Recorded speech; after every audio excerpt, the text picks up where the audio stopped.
সে পৃথিবীর আলো দেখেছে কি দেখেনি তা জানা নেই। সে ভেসে এসেছে তিস্তার জলে, কার্টনে, শ্বাস প্রশ্বাস নেই তার।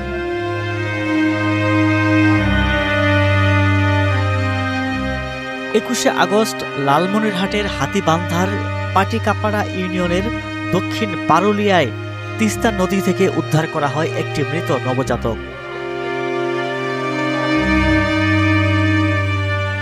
ঘটনা জানাজানি হলে অনেক মানুষ সেখানে ভিড় করেন।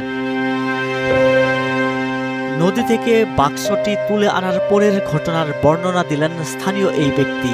সকালবেলা মানুষ নদী পার হচ্ছিল, সেই সময় একজন ব্যক্তি একটা কার্টুন দেখতে পারে। কার্টুনটা দেখিয়া আনুমানিক করিয়া কি কার্টুনটাতে আছে এটা একটা সন্দেহের মধ্যে ছিল। তারপরে কার্টুনটা ওরা বাইর করিয়ে দেখে একটা শিশু বাচ্চাটা নবজাতক। বাচ্চাটা ওই অবস্থায় সেখান থেকে আমরা বিভিন্নভাবে খবর পেলাম। খবর পাওয়ার পর সেখানে আমরা স্পটে আসলাম। আসিয়া সরজমিনে বাচ্চাটাকে আমরা দেখলাম। আমি আবার খুলিও দেখলাম, বাচ্চাটা খুলি দেখলাম সেটা মেয়ে বাচ্চা। বাক্সে ভরা নিথর নবজাতকটির উদ্ধারের কথা জানতে পেরে ছুটে আসেন পাটিকাপাটার প্যানেল চেয়ারম্যান। 8 নং ওয়ার্ডের মেম্বার বললো যে ভাই একটু দেখেন তো চরে বাচ্চা লাগছে নাকি। আমি তো ওই সময়ের মধ্যে এখানে যে ঘাট খাওয়া যায় তাকে ফোন করলাম যে ভাই এখানে কোনো বাচ্চা বা এইরকম কোনো কিছু পাওয়া গেছে।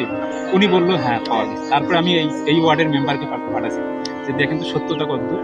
উনি আসি দেখলো যে আসলে এটা বাচ্চা পাওয়া গেছে। আমরা ফির আবার খবর শুনে আসলেন এই ঘটনা আসছে, আসিয়ে দেখছি এই বাচ্চাটা কোথাকার। এটা তো বলার মতো নেই, নদী দিয়ে ভাসিয়েছে কোথা, এটা তো এখন শনাক্ত করাও যাচ্ছে না, বোঝার মতন কিছু নেই। এমন ঘটনায় হতবাক স্থানীয়রা। বয়সটা সবাই যেটা অনুমান সেটা হলো 6 থেকে 7 মাস। আর বাচ্চাটা কারা ফেলতে পারে, কোন ধরনের মানুষ? আসলে এটা এ ধরনের আমাদের আইডিয়া আসে না, তবে আমাদের উজান থেকে আসা এটা বোঝা যায়, আমাদের আশপাশের এটা না। যারা বাচ্চাটা প্যাকেটের মধ্যে ফেলছে তাদের আসলে সমাজের চোখে তো এটা নিন্দনীয় এবং অপরাধ। আসলে না দেখলে তো আমরা কিছুই বলতে পারি। খবর পেয়ে নদী পাড়ে পুলিশ আসে।